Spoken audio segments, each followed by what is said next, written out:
పృథ్వీని నిన్ను వేరు చేయాలని, పృథ్వీకి నీ మీద కోపం అసహ్యం కలిగించాలని ఎవరో ఇలా చేశారు. ప్లాన్ చేసిందైతే అగ్నిదేవ్ గారే నానమ్మ. కానీ నా ఫోన్ ఎవరు వాడారనేది తెలియాలి. ఎవరో కావాలని నన్ను ఇరికించారు.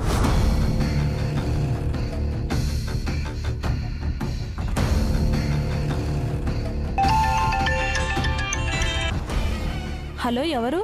మీరు లాయర్ భారతి గారా? అవును, మీరెవరు? నేను లక్ష్మిని, అగ్నిదేవ్ గారి కాబోయే అల్లుడు పృథ్వీ వాళ్ళ అమ్మని. ఓ, లక్ష్మి గారా? ఆ, విషయం ఏంటో చెప్పండమ్మా.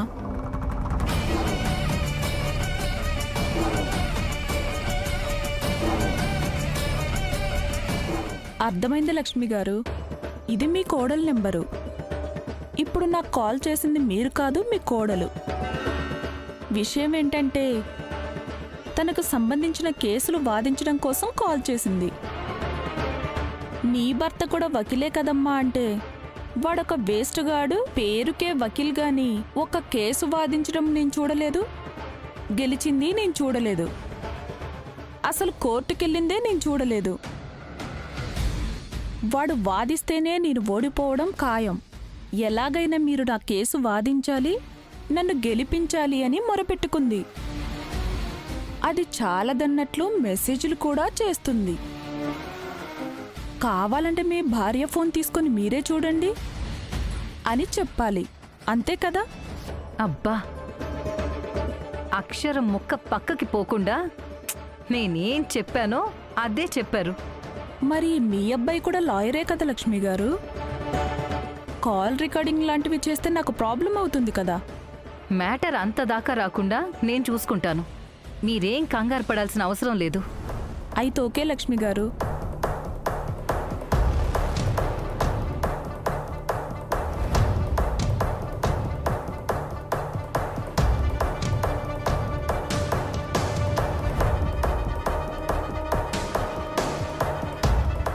దొరికావే పున్నమి. ఎన్నాళ్ళకి నా కొడుకు నుండి నిన్ను వేరు చేసే దారి దొరికింది. మీ ఇద్దరి మధ్య చిన్న అగ్గిపుల్ల గీసివేశాను. అది నిప్పవుతుంది, మంటవుతుంది, జ్వాలవుతుంది. హ, దెబ్బకి పృథ్వీ పున్నమిలు విడిపోవడం పక్కా.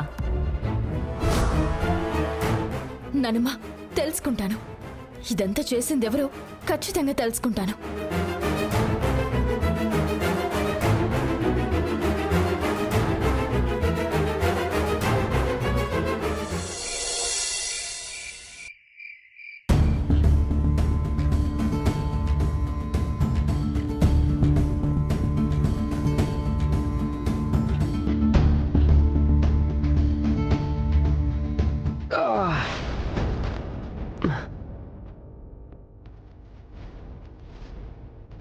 పున్నమే, ఏమైంది వకీల్ సాబ్? అలా వంకరగా నుంచున్నారు. చూస్తే అర్థం కావట్లేదా? ఓ, ఈ యోగాసనం ఏదైనా ట్రై చేశారా? బా, అటు పట్టేసింది పున్నమి. అయ్యో రామా, మీకు నడం పట్టేయడం ఏంటి? ఉండండి. ఏమైంది పృథ్వీ, అలా అరిచావు? దొంగలు దూరిన 6 నెలలకి కుక్కలు మురిగినట్టు అరవగానే భలే వచ్చావమ్మా. వకీల్ సాబ్కి నడుం పట్టేసింది అత్తయ్య. అయ్యో, హాస్పిటల్కి వెళ్దాం పద పృథ్వీ. ఆ, అయ్యో, నేను కూర్చోలేనమ్మా.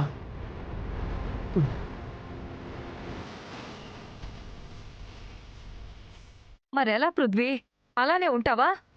అయినా ఈ వయసుకే నడుం పట్టేయడం ఏంట్రా? అత్తయ్య, నడుం పట్టేయడానికి వయసుతో పనే ఉంది అత్తయ్య. వకీల్ సాబ్ మంచి మీద పడుకుందరు, రండి. నెమ్మది.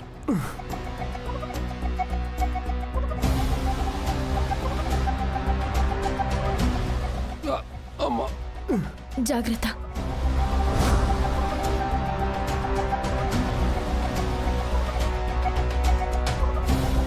నువ్విలా నొప్పికి అల్లాడుతూ ఉంటే ఎలా పృథ్వీ? నేను వెళ్ళి డాక్టర్ని తీసుకొస్తాను. ఏదో ఒకటి చెయ్యమ్మా, నొప్పి తట్టుకోలేకపోతున్నా. అలాగేరా. అత్తయ్య, నేనున్నాను కదా ఆయుర్వేద డాక్టర్ని. ఇంట్లో ఉచితంగా దొరికే వైద్యానికి విలువివ్వకుండా బయటదెందుకు అత్తయ్య? డబ్బులు తగలబెట్టడం. పైగా హాస్పిటల్కి వెళ్తే స్కానింగ్లు ఎక్స్రేలు అని లేనిపోని పరీక్షలు చేసి లేనిపోనివి చెప్పి భయపెట్టి ఆపరేషన్లని చెప్తారు. ఆపరేషనా? అది హాస్పిటల్కి వెళితేరా, డాక్టర్ని ఇంటికి తీసుకొస్తే అలాంటివేం ఉండవు కదరా. దానికేముందత్తయ్య, ఇంటికొచ్చిన డాక్టరు అవే టెస్టులు రాశాడనుకోండి, చచ్చినట్టు చేయించుకోవాలి. ఆలోపు వకీల్ సాబ్ నొప్పికి విలువిల్లాడిపోతారు. సరే పున్నమి, నీకు తెలిసిన ఆయుర్వేదం ఏదో చెయ్యి. మర్దన చేయాలి వకీల్ సాబ్. మర్దనానా? అవునత్తయ్య, మసాజ్ అంటారు కదా. ఇది మసాజుల పేరుతో నా కొడుక్కి దగ్గరవ్వాలని చూస్తుందేమో. ఆ ఛాన్స్ దీనికి ఇవ్వకూడదు. మసాజ్ అయితే నేను చేస్తాను, నువ్వు వెళ్ళి నీ పని చూసుకో. మర్దనతో వకీల్ సాబ్కి ఎక్కడ దగ్గరైపోతానో అని మీరు భయపడుతున్నట్టున్నారు. నేను చేసేది వైద్యం అత్తయ్య. వైద్యం చేసేటప్పుడు మీరు ఊహించేవి నేను ఊహించను. అమ్మా, పున్నమి చేస్తుందిలే అమ్మా. నువ్వు చేస్తే మళ్ళీ అదేమన్నా తిరగబడిందంటే ప్రాబ్లం అవుతుందమ్మా. సరే, అలాగే చెయ్యి.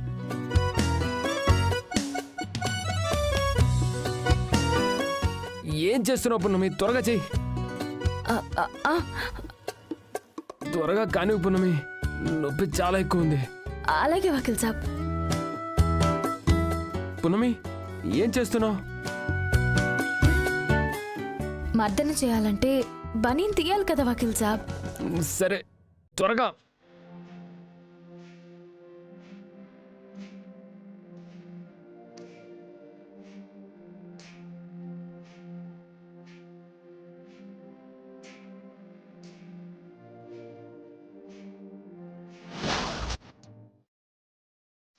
వకీల్ సాబ్, నేను చిన్నగా నొక్కుతూ ఉంటాను. మీకెక్కడ నొప్పిగా ఉందో నాకు చెప్పండి.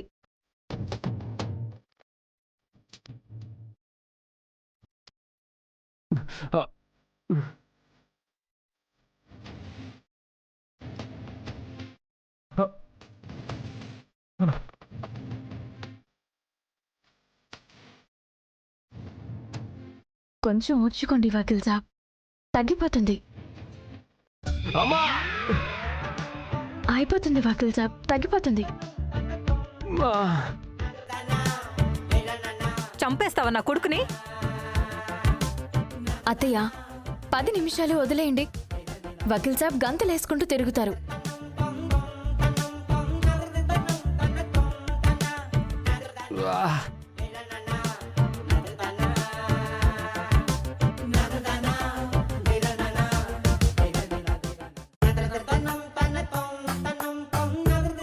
వకీల్ సాబ్, ఇది నరం మెలికపడ్డం కాదు. వెన్నెముకలో ఒక వెన్నుపూస పక్కకి జరిగినట్టుంది. ఒక పట్టు పడితే మళ్ళీ మామూలు స్థితికి వచ్చేస్తుంది. ఏదో ఒకటి చెయ్యి పున్నమి, త్వరగా. నొప్పి తట్టుకోలేకపోతున్నా. మీరేం భయపడకండి.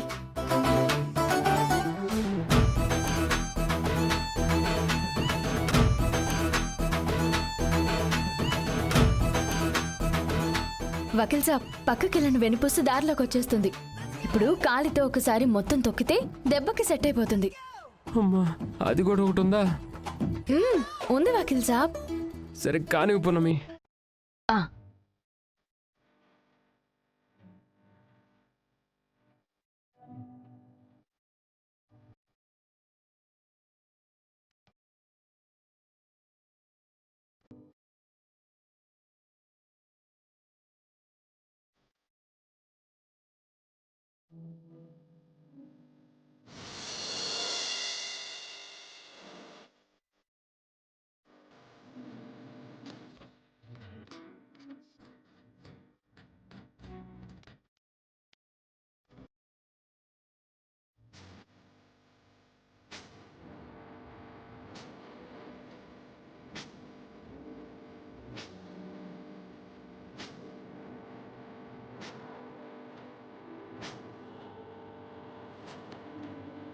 బాగుంది పున్నమి.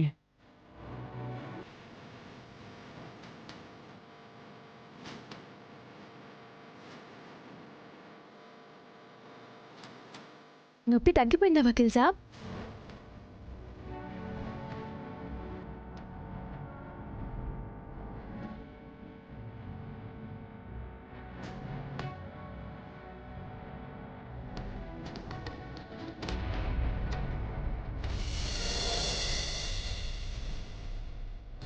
వెన్నెల తెలుసే నాకు వర్షం తెలుసే నిన్ను కలిసా.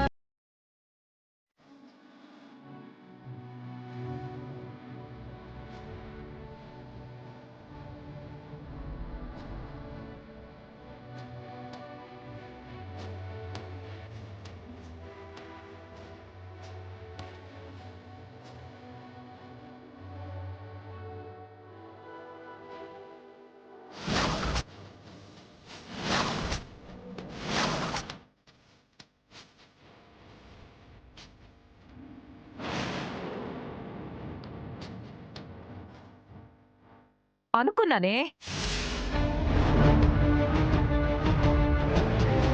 మర్దన అన్నప్పుడే నా కొడుకును మచ్చిక చేసుకోవడానికి ఇలాంటి నీచమైన ఆలోచన చేస్తావని అనుకున్నాను. అలాంటిదేం లేదత్తయ్య.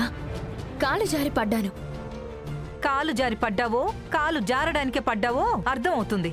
అమ్మా, పున్నమి నిజంగానే కాలు జారి పడింది. పైగా నా నొప్పి కూడా తగ్గిపోయింది.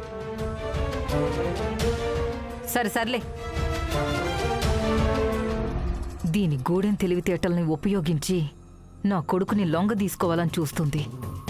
నేనుండగా అలాంటి పప్పులేం ఉడకవు. నువ్వు నా కొడుక్కి ఆపోజిట్గా లాయర్ని మాట్లాడుకున్నప్పుడే నీ మీద అసహ్యం పుట్టింది వాడికి. నువ్విలాంటివి ఎన్ని చేసినా వాడు అగ్నిదేవ్ గారి కేసునే వాదిస్తాడు, నిన్ను ఓడిస్తాడు. పో, పోయి వాణ్ణి గెలవడం కాకుండా వాడిపైన ఎలా గెలవాలో ఆలోచించు.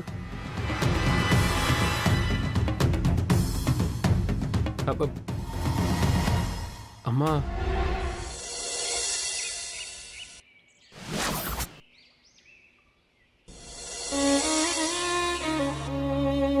వీళ్ళంతా అబద్ధం చెప్తున్నారు. నేను మిమ్మల్ని మోసం చేయలేదు. పృథ్వీ,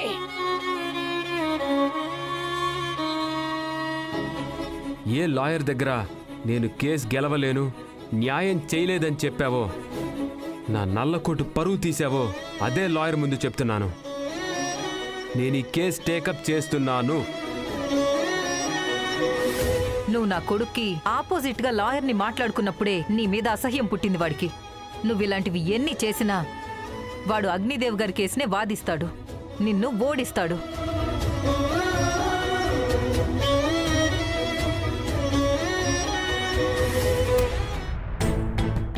అసలు నా ఫోన్ నుండి ఎవరు మెసేజ్ చేశారో అర్థం కావట్లేదు. ఆ మెసేజ్ల వల్ల వకీల్ సాబ్కి చాలా అవమానం జరిగింది. అది నా వల్లే జరిగిందని వకీల్ సాబ్ కూడా ఫీల్ అవుతున్నారు.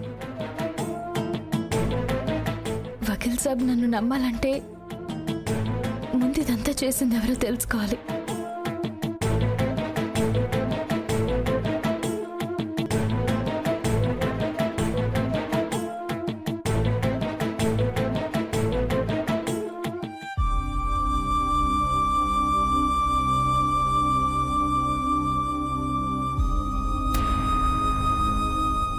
బాధపడుతున్నావా పున్నమి? బాధపడక ఏం చేయనానమ్మా. నేనెవరికైతే దగ్గర కావాలనుకుంటున్నానో వాళ్ళకి నాకు మధ్య దూరం పెరుగుతుంది. నిజంగా నేను తప్పు చేసిండు దూరం పెట్టినా భరిస్తాను, కానీ నేను ఎలాంటి తప్పు చేయకుండా ఇలా దూరం పెడితే నేను భరించలేను నానమ్మా. ఇదంతా ఎవరు కావాలనే చేశారు, నిన్ను ఇరికించాలనే చేశారు. పృథ్వీ దృష్టిలో నువ్వు తప్పుడు మనిషిలా సృష్టించాలని చేశారు. పున్నమి, ఇందులో నీ తప్పు కూడా ఉందమ్మా.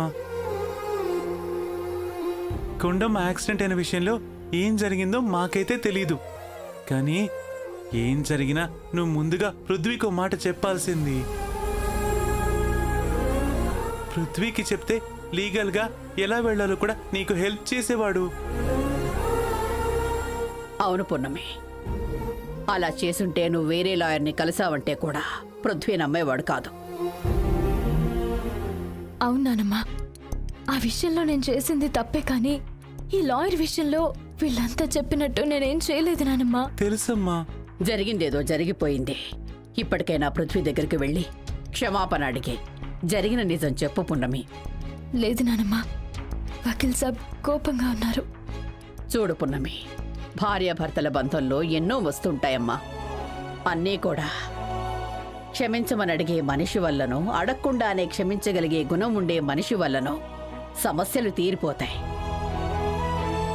కానీ ఇక్కడ నీ సమస్య వేరు. మీరిద్దరూ భార్యాభర్తలు, కానీ మీరు భార్యాభర్తల్లాగా ఉండడం లేదు. కాబట్టి పృథ్వీ కోపాన్ని తగ్గించాల్సిన అవసరం నీకే ఉంది పున్నమి. నువ్వు తప్పు చేయలేదని నిరూపించుకోవాల్సిన అవసరం కూడా నీకే ఉంది. వెళ్ళు, వెళ్ళి క్షమాపణ అడుగు. వెళ్ళు. వెళ్ళడుగు. సరే నానమ్మ.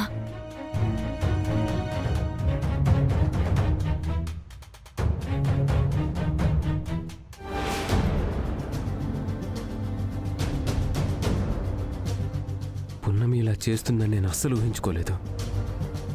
నన్ను ప్రేమించినట్టు నటిస్తూనే, నన్ను నమ్మినట్టు నటిస్తూనే, నా ఇంట్లోనే ఉంటూ నన్నే వెధవం చేయాలని ప్రయత్నిస్తుంది. నేను అసమర్థుడిని నమ్మి వేరే లాయర్ని మాట్లాడుకుంది. అంటే అసలు నా గురించి పున్నమి ఏమనుకుంటుంది? వకీల్ సాబ్,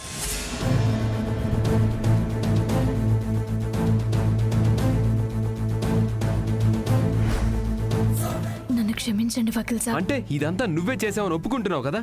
లేదు వకీల్ సాబ్, ప్రాణం పోయినా మీ విషయంలో నేను అలా ఆలోచించను, అబద్ధం చెప్పను. మరి సారీ ఎందుకు చెప్పావు? అగ్నిదేవ్ వాళ్ళు ఊరొదిలి వెళ్ళిపోతుంటే, వాళ్ళు వెళ్ళిపోతే నాన్నకి నాన్నమ్మకి న్యాయం చేయలేమన్న కంగారులో మీతో చెప్పకుండా వెళ్ళిపోయాను. ఆ విషయంలో మీకు చెప్పకుండా వెళ్ళి తప్పు చేశాను. అందుకే క్షమించమని అడిగాను. అసలు అక్కడ ఏం జరిగిందంటే వకీల్ సాబ్, వద్దు పున్నమి, నాకేం చెప్పొద్దు. మీరు నా వైపు వాదించకపోయినా కూడా పర్వాలేదు.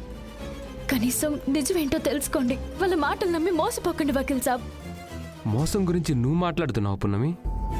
మీరు అలా అనకండి వకీల్ సాబ్, నా ప్రాణం పోతున్నట్టుంది.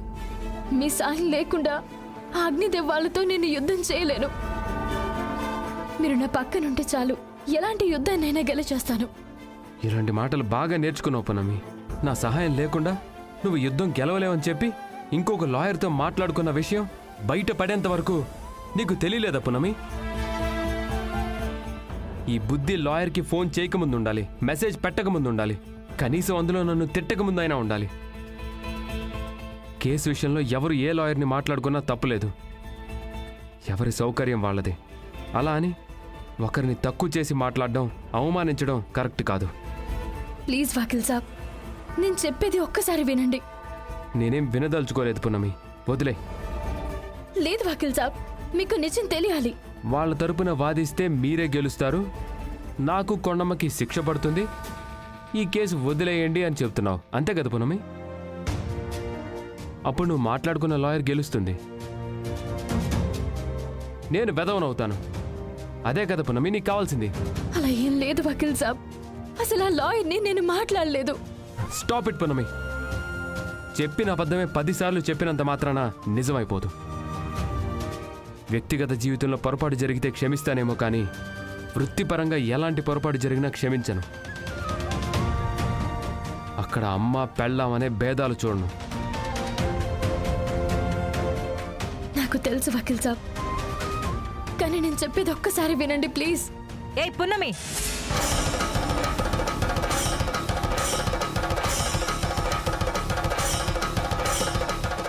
చెయ్యాల్సిందంతా చేసేసి మళ్ళీ నీ మాటలతో పృథ్వీని మాయ చేస్తున్నావా? అయినా ఏం మాట్లాడతావు, ఏం చెప్తున్నావు, ఎందుకలా విసిగిస్తున్నావు?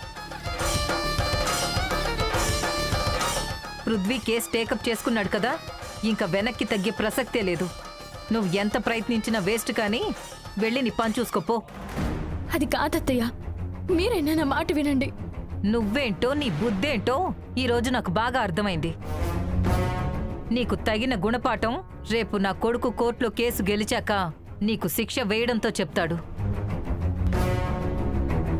పో, వెళ్ళి పని చూసుకో.